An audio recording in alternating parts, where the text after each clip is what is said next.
आए हैं, अब से पहले भी किसान की हालत कोई अच्छी नहीं है।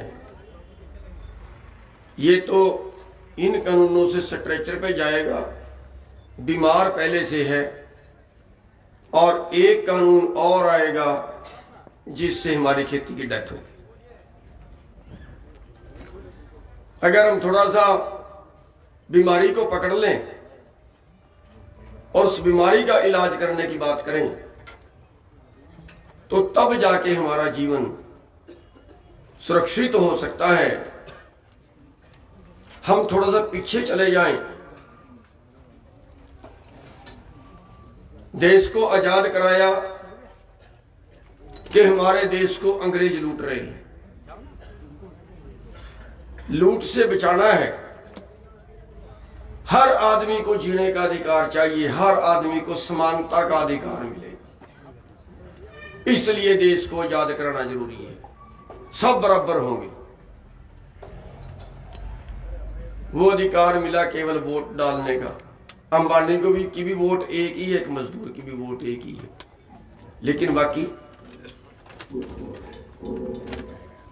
हजारों लोगों ने शहीदियां दी देश की आजादी की लड़ाई में, लेकिन किसी एक भी पूंजीपति का एक भी बेटा शहीद हुआ तो बता दो। जब देश आजाद हुआ तब उत्तम खेती थी। सब धंधों में बढ़िया काम, जो सबसे टॉपर काम था, वो खेती थी। लेकिन आज खेती का स्थान तीसरा चला गया। उस वक्त उत्तम खेती थी, माध्यम व्यापार था, नीच नौकरी बोला करते थे।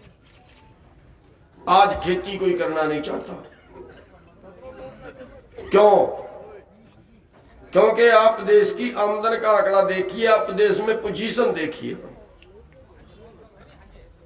जब देश आजाद हुआ तब देश की जीडीपी में कह लीजिए, या मोटे शब्दों में समझा दूं, उस वक्त अगर देश 100 रुपए कमाता था, अगर देश के पास 100 रुपए होते थे तो 60 रुपए खेती से कमाए जाते थे। उत्पादन कम था लेकिन पोजीशन ये थी। देश की जीडीपी में उसका जो हिस्सा था वो 60% था, लेकिन आज है 100 रुपए में 10 रुपए। और अभी जो कानून आए हैं, अभी इनसे रह जाएगा 100 रुपए में केवल 6 रुपए, जहां पे आप टिकोगे आके। वास्तविक जो लड़ाई है वो ये है कि हमारी जेब की जो शुद्ध मुनाफा था वो कम होता जा रहा है। और इसका आप थोड़ा सा एक आंकड़ा और देख लें। 1966-67 के अंदर एमएसपी तय करना शुरू किया है। अगर तब से लेके आंकड़े देखे, सोने की चौगिर्द पूरे देश की अर्थव्यवस्था घूमती है, धुरा माना जाता है सोना। 1970 में सोने का रेट 184 रुपए तोला था और गेहूं का रेट 72 रुपए था। यानी 2.5 क्विंटल गेहूं का था 1 तोला सोना, और आज 25 क्विंटल गेहूं का है 1 तोला सोना। अगर बाजार के बराबर खड़े, अगर आज भी 2.5 क्विंटल गेहूं का 1 तोला सोना आ जाए तो फिर हमारा लेवल आज भी बराबर है, आज भी हमारी उत्तम खेती है। अब ये पोजीशन है। इस पोजीशन के अंदर जहां पहले से हमारे पिछले 20 साल के अंदर 3.5 से 4 लाख किसान 1-1 लाख के 50-50 हजार के कर्जे में फांसी ले गए, क्योंकि बैंकों ने तंग किया, परेशान किया, फोटोएं लगा दी, मुकदमे कर दिए, जेलों में डाल दिया। इज्जतदार किसान था, फांसी खा गया, जहर खा गया। इतने किसान आत्महत्या कर चुके हैं। और इसी देश के अंदर 10,000 करोड़ 20,000 करोड़ के कर्जे में एक भी पूंजीपति ने आत्महत्या की हो या जेल में गया हो तो बता दो। ये दो तरह के कानून कैसे हैं? किसान के लिए और पूंजीपति के लिए और, ये दो तरह के कानून कैसे हैं? अरे हमारे देश के एमपी, राज्यसभा के मेंबर 9,000 करोड़ मार के भाग गए। अरे वो करनाल का है 35,000 करोड़ मार लिया, और फिर एमपी का एमपी 90 करोड़ एक आदमी की एक साल की आमदन बनती है, और इसी देश में दूसरे आदमी की आमदन 9 रुपए प्रति घंटा नहीं है। कौन सा देश बना दिया हमने?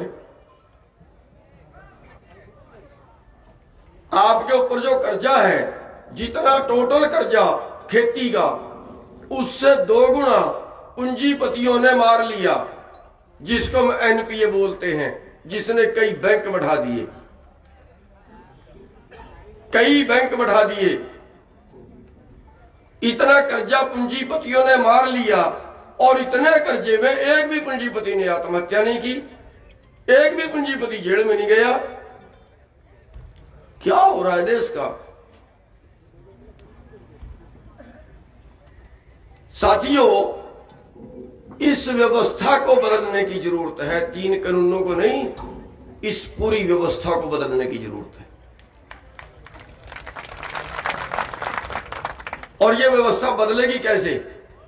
और अभी तक बदलती क्यों नहीं? इसलिए नहीं बदलती,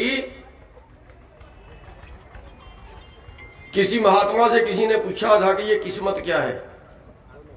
उसने पूछा है किस जमा मत, इसका संधि विच्छेद कर दो। किस जमा मत, मत का मतलब है बुद्धि।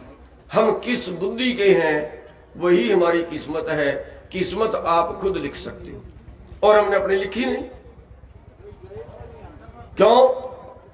जब वोट का टाइम आया तब हम जातिवादी बन गए, तब हम धर्मों के ठेकेदार बन गए।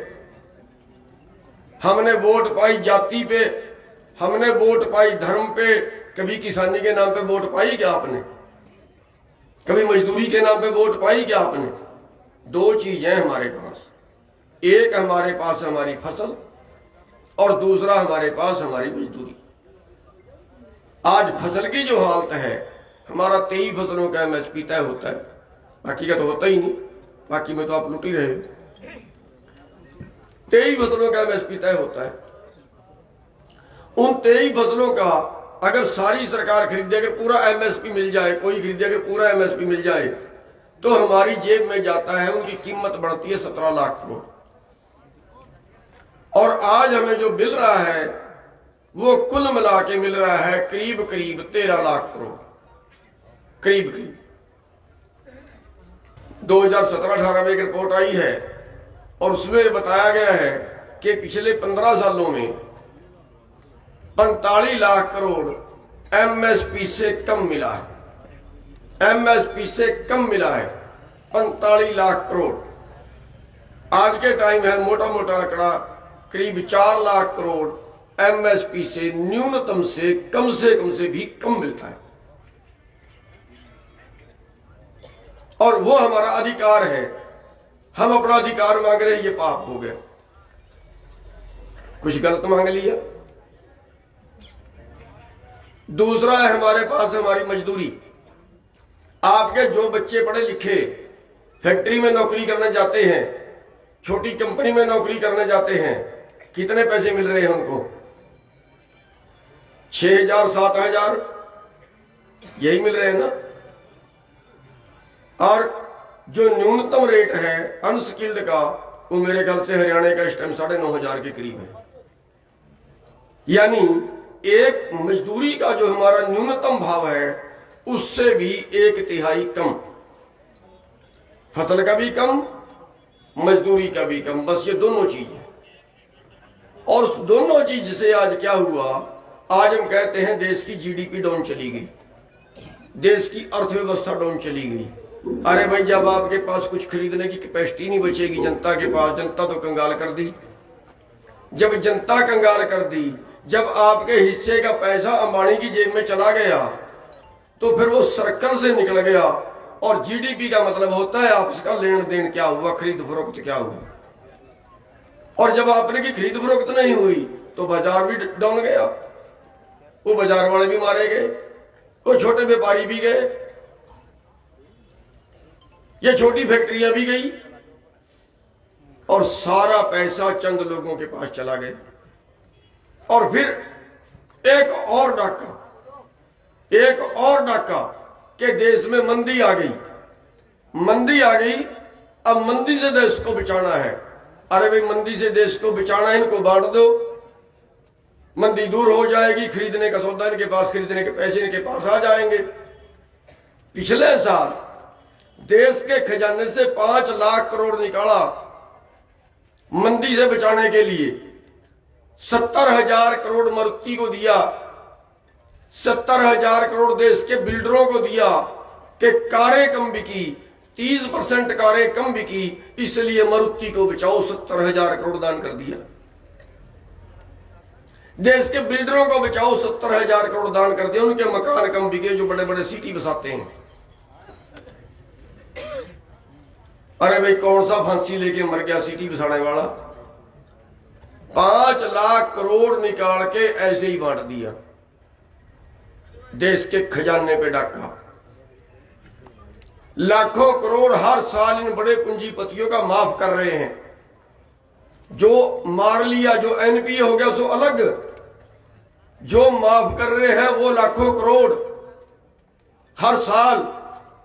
और जो टैक्स छोड़ रहे हैं, जो देश के खजाने में आना था, सुन के कानों को यकीन नहीं होता, इतना बड़ा डाका है। किस तरह से लुटा रहे हैं देश को। बाबा रामदेव टैक्स के छोड़ने के ऊपर ना, टैक्स छुड़वा के देश 2 साल में 45वें नंबर से 5वें नंबर पे आ गया देश के अमीरों में।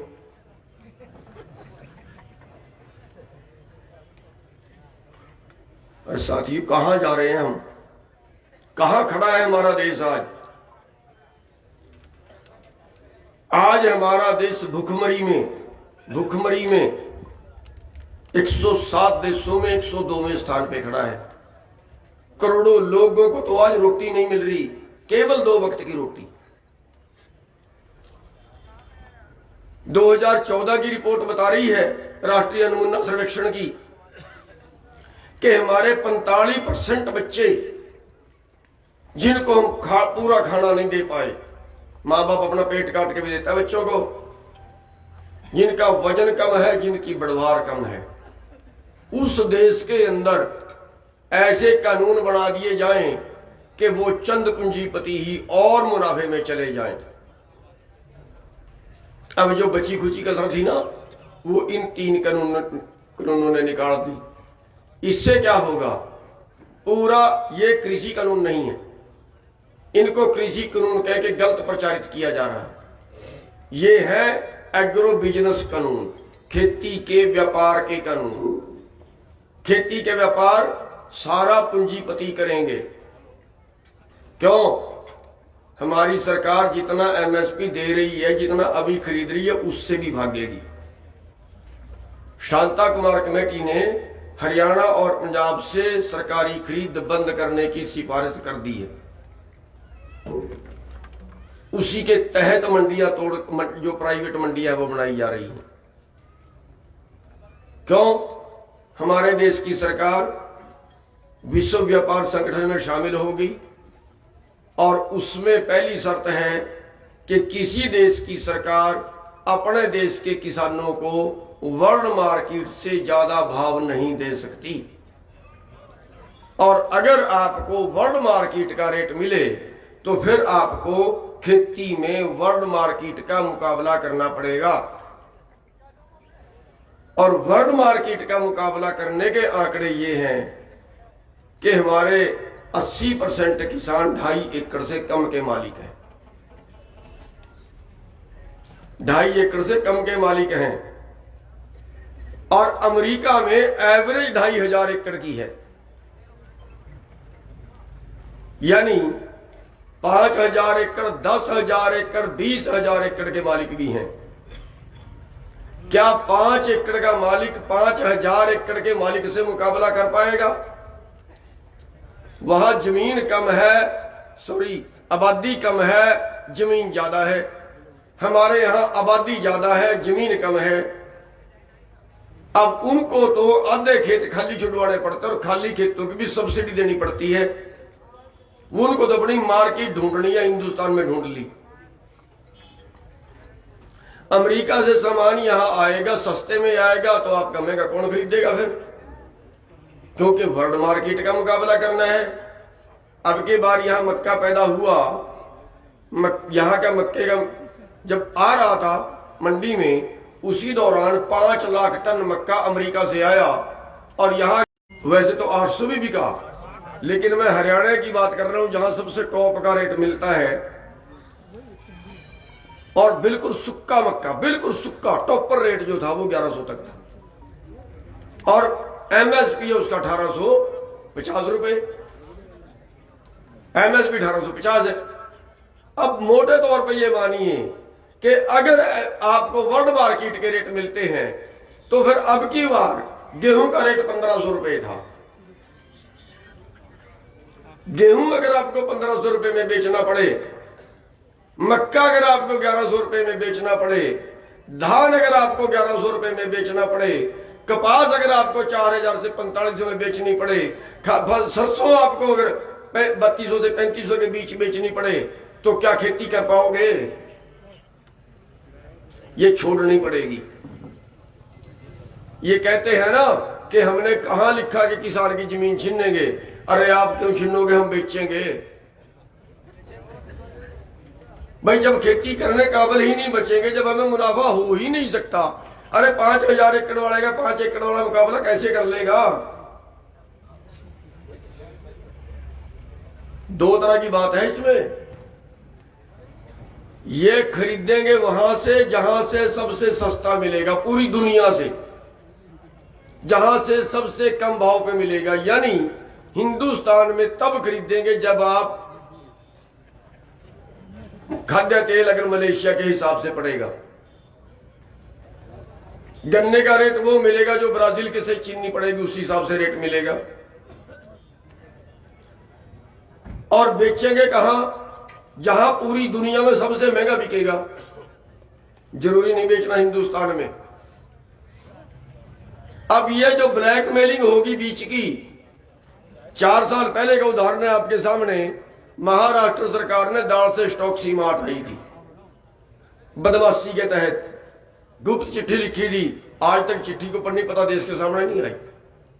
और वो गुप्त चिट्ठी के केवल उन लोगों को पता था जिन्होंने माल खरीदना था। 7 या 8 व्यापारी थे जिन्होंने माल खरीदा। पूरे देश की दाल खरीदी, पूरे देश की दाल स्टॉक थी। नेट पे निकाल के देख लीजिए। उसके पहले साल में दाल कम है और उस साल में दाल ज्यादा है, लेकिन रोक के ब्लैक की 200 रुपए किलो बेची। आपके सामने इस बार प्याज हमारे से खरीदा 8 रुपए किलो और फिर बेचा 80 रुपए किलो। हमारे से आलू खरीदा 5 रुपए किलो और वो बेचा 40 रुपए किलो। अरे हमारे देश में तो आज तक ये भी कानून नहीं बनाया कि आखिर मुनाफा कितना लेगा। अरे 8 रुपए किलो में खरीद के 16 में बेच ले। अरे कोई सीमा तो हो। 8 रुपए में खरीद के 80 में बेचेगा, किस बात की सरकार है फिर? ये कानून अब आपके सामने बन गए कि पूरे देश का जो भोजन है वो चंद लोगों के गोदामों में कैद होगा। खरीदने वाले को तो कंपटीशन में सस्ते सस्ता खरीदेंगे। जब 7, 8, 10 खरीदने वाले होंगे तो बस अपनी मर्जी से ही खरीदेंगे, पूल तो करेंगे ही वो। अरे अब तो व्यवस्था खड़ी है। सर छोटू राम ने पंजाब के अंदर सबसे पहले व्यवस्था बनवाई थी 1939 में कि व्यापारी गांव से खरीदता है, किसान को नहीं पता मेरी फसल का क्या भाव है, कंपटीशन नहीं कर पाता, सबको मंडी में बेचनी पड़ेगी। व्यापारी मंडी के बाहर से नहीं खरीद सकता, मंडी के अंदर से खरीदेगा। 20 व्यापारी होंगे तो बोली देनी पड़ेगी और उच्चतम रेट मिलेगा। और उसके बाद व्यवस्था खड़ी की गई कि अगर वहां भी व्यापारी कूल कर ले तो उसके मुकाबले में एक सरकार की एजेंसी खड़ी होगी, व्यापारी की एजेंसी वो बोली देगी। बोली पे पूरे देश, पूरे किसान का कोई भी माल खरीद सकती है व्यापारी के मुकाबले में, सरकारी एक एजेंसी खड़ी की गई। आज सबको ध्वस्त कर रहे हैं।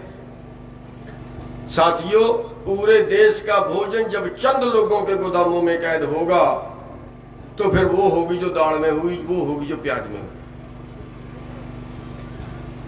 अब ये चीज आपके सामने है और इसके अगला एक कानून और आने वाला है और आ गया, समझो वो तैयारी है कि अब आप खेती नहीं कर सकते, क्योंकि मुकाबला आपने विकसित देशों का करना है, ज्यादा जमीन वाले देशों का करना है, जहां 10,000 20,000 एकड़ के प्लाट हैं, और अगर उनका मुकाबला करना है तो यहां भी कई हजार एकड़ के प्लाट बनेंगे और उनमें खेती करेंगे, और कई हजार एकड़ के जो प्लाट हैं वो कंपनियां बनाएंगी, खेती भी कंपनियां करेंगी।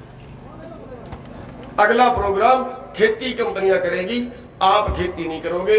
और अब आप हिसाब लगा लो कि ये हमारा जो रोजगार है, हमारी जो जीविका है, अगर वो हमारे हाथ से चली जाए तो फिर हम क्या करेंगे। अब ये सवाल आपके आगे। और अगर अब भी हम लड़ने के लिए खड़े ना हो, अगर अब भी हम लड़ने के लिए खड़े ना हो तो ये मानिए कि फिर दोबारा लड़ने लायक बचोगे नहीं। कुछ हमारे पास बचने वाला नहीं है, इसलिए ये हमारे अस्तित्व की लड़ाई है और दूसरा चारा नहीं है, और कोई चारा बिना आंदोलन के हमारे पास नहीं है। और अगर आज भी हम हिस्सों में बट जाएं, अगर आज भी हम जाति पातियों में बट जाएं, अगर आज भी हम आंदोलन को पूरे देश में खड़ा ना कर पाए, अगर आज भी हम अपने अधिकारों के लिए ना लड़ें, तो फिर कोई दूसरा हमारे लिए लड़ने वाला नहीं है। फिर हम अपनी किस्मत आप लिख रहे हैं। आप आज टाइम है कि आज आप अपनी किस्मत लिख सकते हो। अरे खड़े हो जाए सारे के सारे इस सरकार के विरुद्ध। इससे बड़ी अत्याचारी सरकार क्या हो सकती है। 250 किसानों से ज्यादा की लाशें जा चुकी हैं दिल्ली से, 250 किसानों से ज्यादा की लाशें जा चुकी हैं, और बेशर्म मंत्री बयान देता है कि भीड़ इकट्ठी करने से कानून नहीं बदले जाते। अरे जब भीड़ इकट्ठी होती है तो सरकारें पलट देती है।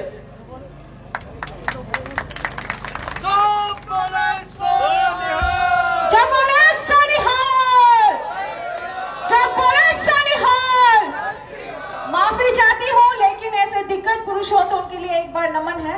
बोलिए सर। हरियाणा का मंत्री किसानों की शहीदियों पे, हरियाणा का मंत्री ठहाके लगा रहा है, ठहाके लगा रहा है। कह इनको तो मरना ही था, यहां ना मरते घर मरते।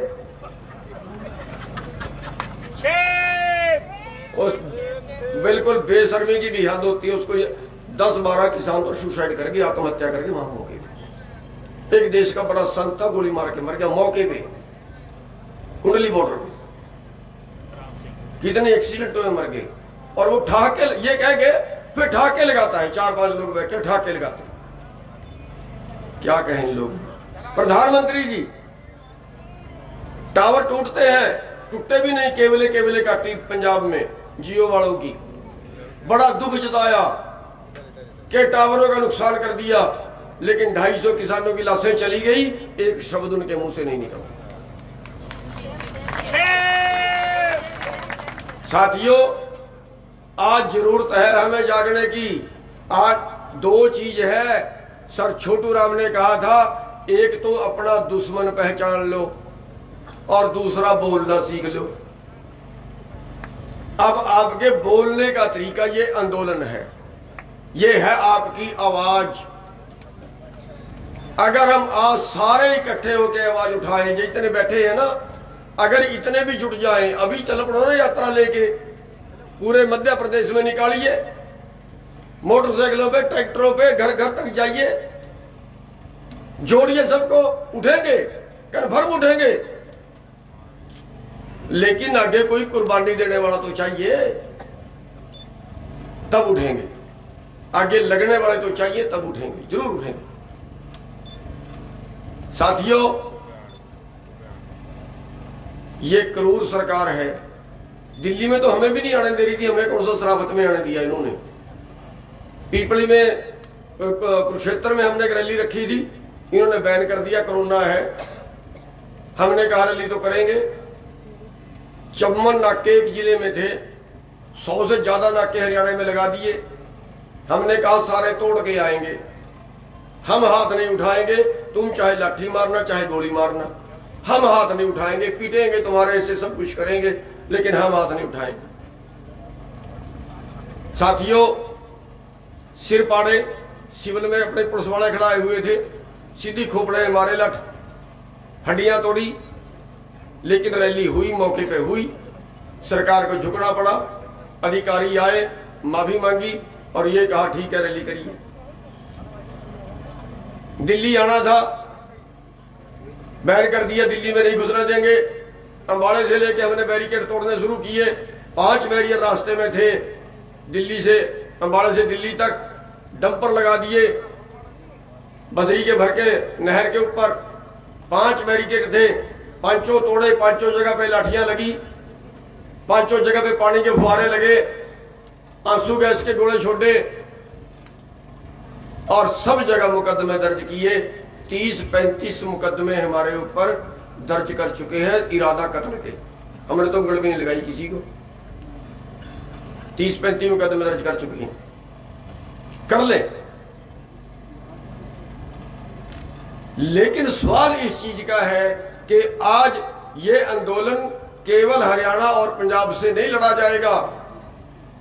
ठीक है, वो लड़ रहे हैं, लेकिन आज देश के बच्चे बच्चे को इस आंदोलन में कूदने की जरूरत है। आपके धन्यवादी हैं। जितने प्रोग्राम हमने वहां से दिए, मध्य प्रदेश के भाइयों ने सबको फॉलो किया, चाहे हमारा रेल रोकने का था, चाहे सड़क रोकने का था, सब में बहुत अच्छा सहयोग आपका रहा। लेकिन इसको हर घर तक पहुंचाने की जरूरत है, इस आंदोलन को हर घर तक पहुंचाने की जरूरत है। इसलिए मैं आपसे ये बेनती करने आया हूं कि ये आंदोलन कोई हमारे लिए नहीं लड़ेगा, ये आंदोलन हमने खुद लड़ना पड़ेगा अपने लिए। और जो अपने लिए खुद नहीं लड़ सकता, उसके लिए परमात्मा भी नहीं लड़ता। और अगर आप खुद लड़ोगे, परमात्मा कभी किसी की मजदूरी नहीं रखता, फल जरूर मिलेगा। साथियों, आज मैं 2-3 बेनतियां करूंगा। एक तो ये बेनती करूंगा कि हम दिल्ली में रैली करने आए थे, हमारा अधिकार है, हम हिंदुस्तान के नागरिक हैं, हमारी राजधानी है दिल्ली, हमें नहीं आने दिया, लठ मारे, मुकदमे बनाए, बहुत कुछ किया, लेकिन हम शांति से बैठे रहे, हमने किसी पे हाथ नहीं उठाया। आपसे भी अनुरोध करूंगा कि अगर कहीं आंदोलन करना है, पुलिस रोके, हमने हाथ नहीं उठाना। पहुंचना तो अपनी मंजिल पे है, हाथ नहीं उठाना। पुलिस हमारी दुश्मन नहीं है, हमारे बेटे, हमारे भाई हैं कहीं ना कहीं से। अधिकारियों से हमने नहीं लड़ना, कानून के बांधे हुए हैं, वहां भी हम शांति से रहेंगे। लेकिन अगर ये बीजेपी वाले कहीं आके रैली करते हैं ना, अगर ये बीजेपी वाले आके कहीं कुछ प्रोग्राम करते हैं ना, इनका सब जगह बहिष्कार करिए, मत घुसने दीजिए इन लोगों को। जय जवान जय किसान, जय जवान जय किसान। साथियों, ठीक है, किसी तरह से बागडोर उनके हाथ में चली गई, लेकिन मैं ये कहूंगा, इनसे बड़ा देशद्रोही नहीं हो सकता। आज क्या ये देश बेचने के लिए आजाद करवाया था? अरे देश की रेलें बेच दी, देश की सड़कें बेच दी, हवाई अड्डे बेच दिए, बंदरगाहें बेच दी, कंपनियां बेच दी, बैंक बेच दिए, छोड़ा क्या? और अभी और सेल पे लगा दिया। ये खेती बची थी, ये भी बेच दी। तो फिर इनके सामने हटेगा कौन? मुकदमे बनेंगे, बुलाना मत देना मेरे को, मुकदमे बनेंगे। जड़ें भी काटनी पड़ेंगी, भुगतना पड़ेगा सब कुछ। लेकिन साथियों, सोने की परख भट्टी में ही होती है। जब जेल में जाओगे ना, परखे तभी जाओगे, मुकदमे बनेंगे, परखे तभी जाएंगे किसान। होगा ये सब कुछ। तो साथियों, एक तो इन बीजेपी वालों का इलाज कर दो। दूसरा, यह धर्मयुद्ध है, केवल किसान का नहीं है। किसान तो लड़ रहा है, किसान ने तो आंदोलन शुरू किया है। अरे भाई, हम तो अपने खेत में 75% अपना जोगा पैदा कर लेते हैं। जितना हमें जरूरत होती है उसकी 75% चीजें हमारे खेत में पैदा होती हैं। लेकिन जो मजदूर हैं, जो शहर वाले हैं, वो तो सारा मोल लेके खाते हैं। ब्लैकमेल तो उनको और ज्यादा झेलनी पड़ेगी। ये सारे देश का आंदोलन है, इसलिए हम इसको धर्मयुद्ध कहते हैं। और इस धर्मयुद्ध में छोटे से लेके बड़े तक सब साथ देते हैं, तो धर्मयुद्ध जीतते हैं। जब श्री रामचंद्र जी ने लंका पे चढ़ाई की थी ना, एक काटो ने, गिलिहरी बोलते हैं जिसको, उसने भी श्री रामचंद्र जी की पुल बनाने में मदद की थी। साथियों, यह धर्मयुद्ध है। और इस धर्मयुद्ध में जो साथ ना दे, चाहे वो किसी पार्टी का हो, हमें कोई पार्टी से मतलब नहीं है, चाहे वो किसी पार्टी से हो और चाहे वो बिल्कुल आजाद हो, किसी पार्टी का ना हो, अगर वो आदमी कल चुनाव में खड़ता है, जो इस धर्मयुद्ध में साथ ना दे, अगर वो आदमी कल चुनाव में खड़ता है और किसी भी चुनाव में खड़ता है, पंचायत मेंबर से लेके एमपी तक, उसको वोट मत डालना, चाहे किसी को डाल दें।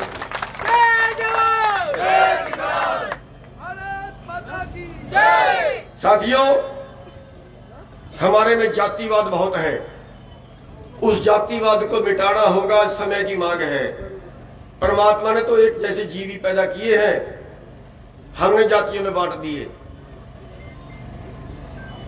साथियों, अपने अपने गांव में कमेटियां बनाइए, आप दलित भाइयों के बीच चाहिए, उनको साथ में जोड़िए, उनसे बेनती कीजिए, उनसे अनुरोध कीजिए कि हम अकेला अकेला पिट रहे हैं, अकेला अकेला पिट रहे हैं। अगर इकट्ठे हो जाए तो 1 और 11 होते हैं, 1 और 11 होते हैं। साथियों, जो उनके त्योहार है, जो दलित भाइयों के त्योहार है, वो दूसरे लोग मनाए, और जो दूसरे लोगों के त्योहार है वो दलित भाई मनाए। हम एक और बेनती कर रहे हैं कि जो दलित भाई हैं वो हर घर में सर छोटू राम की फोटो लगाएं, और जो दूसरे भाई हैं, जो स्वर्ण जाति के भाई हैं, वो अपने हर घर में बाबा अम्बेडकर साहब की फोटो लगाएं। दोनों ने गरीब और मजदूरों के लिए लड़ाई की है, दोनों ने मजबूर लोगों के लिए लड़ाई की है, दोनों कारपोरेट के विरुद्ध रहे। साथियों,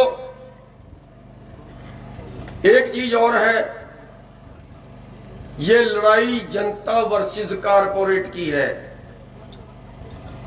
ये भाई कह रहे थे हम दो, हमारे दो, वो हमारे दो जो है अंबानी और अडानी को बोल रहे हैं, लेकिन भूल गए तीसरा और है। पता है कौन सा है? वो जो आंख बंद करके बात करता था, वो इनका तीसरा एक और जब पैदा हो गया, बाबा रामदेव बोलते हैं उसका, लाला रामदेव हो गया। इन तीनों का सामान का बहिष्कार कर दीजिए, इन तीनों के सामान का बहिष्कार कर दीजिए, बाकी किसी का खरीदिए सारे बाजार। साथियों, इतनी सी बेनतियां आपके आगे हैं, और इसके साथ मैं आपको बधाई देना चाहूंगा कि आप इतनी संख्या में इकट्ठे हुए, और मध्य प्रदेश के हमारे भाइयों ने हर उस आदेश को जो दिल्ली से संयुक्त किसान मोर्चा ने पारित किया, जो वहां से बेनती की, उस हर आंदोलन में आपने भाग लिया, आपने हिस्सेदारी की, और हम यहां तक तो आ ही नहीं पाए, लेकिन फिर भी आपने अपनी मर्जी से ये आंदोलन शुरू कर दिया है, इस आंदोलन में भाग लेना शुरू कर दिया है। हम धन्यवादी हैं यहाँ के आयोजकों के, हम धन्यवादी हैं जिन्होंने ये बीड़ा उठाया है, हम धन्यवादी है आपके के आज हमारा हौसला बढ़ा है कि आज मध्य प्रदेश का किसान मजदूर इस धर्म युद्ध में शामिल हों। किसान एकता साथियों, बस इतनी सी बेनती के साथ अपना स्थान ग्रहण करूंगा और आपसे 2-3 नारे लगवाऊंगा।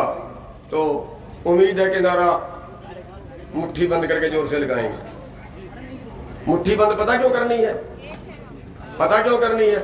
ऐसे में और ऐसे में अंतर ये होता है कि एक राजा था, एक बकरी थी उस राजा के पास। अब बकरी रजती नहीं है, कभी वो मुंह मारती रहती है। उस राजा ने आदेश कर दिया कि जो मेरी बकरी को रजा दे उसको मुंह मांगा इनाम दूंगा और ना रजी तो फांसी चढ़ा दूंगा। अब एक कंपनी वाला था, उसने कहा, लालची तो होते ही हैं बड़े बड़े से लोग, उसने कहा मैं लाता हूं बकरी, बड़ा इनाम मिलेगा। मुंह मांगा, बकरी को ले आया, सारी रात उसको खड़ाया पिलाया, पूरी रजगी टाइट होगी। सवेरे लेके राजा के पास गया, राजा ने चारा आगे किया, बकरी ने मुंह मारा, कह रहा भी रजी नहीं, चढ़ा दो फांसी। अगले दिन के लाला जी गया, लाला जी ने कहा मेरे पास बहुत माल है, मैं जाऊंगा। लाला जी बकरी को ले आया, बाबा रामदेव जैसा, उसने भी उसको ऑर्गेनिक चने खिलाए, खूब रजाई, पूरी रात सेवा की उसकी। सवेरे लेके राजा के पास गया, उसने चारा आगे किया, बकरी ने फिर मुंह मारे, कह रहा मेरा जी नहीं। एक मेरे जैसा किसान था, कर्जा तो पहले ही चढ़ रहा था, तो मत्ता तो वैसे भी करनी पड़ रही, बैंक वाले परेशान कर रहे थे, घर के लिए भी खर्चा नहीं था। सोचा चल तू ले बकरी को, देखी जाएगी जो होगी। बकरी को ले आया, किसान था, शाम को खूंटे से बांध ली, चारा आगे किया, बकरी ने मुंह मारा और उसने क्या बोलते हैं इसको, मुक्का, मुंह पे मुक्का मारा। फिर चारा आगे किया, फिर बकरी ने मुंह मारा, उसने फिर मुक्का मारा। सारी रात ट्राई की, सवेरे लेके राजा के पास गया, वो दरबार कहते बोले अभी ये किसान भी गया, इसके तो पेट में बकरी के वैसे ही नहीं है कुछ। अब राजा के पास गया, राजा ने चारा आगे किया, उसने फिर वही दिखाया। जब दिखाया मुक्का, बकरी 2 फुट पीछे गई, कह रहा है भी अब रज गई। इसलिए मुक्के की बड़ी कदर है। और वो बकरी पता किसकी थी? वो पता कौन सी बकरी थी? वो पिछले जन्म में मोदी तो था। तो साथियों, नारा हाथ खड़ा करके लगा, किसान मजदूर एकता, किसान मजदूर एकता, हमारा भाईचारा। मैं कहूंगा लड़ेंगे, आपने कहना जीतेंगे। लड़ेंगे, लड़ेंगे, लड़ेंगे, इंकलाब, इंकलाब। धन्यवाद, जय हिंद। धन्यवाद सम्माननीय गुरुनाम सिंह जी। वास्तविकता में 2 मिनट और आप सब लोग बैठ जाए, 2 मिनट बैठ जाए। वास्तविकता में हम सब लोग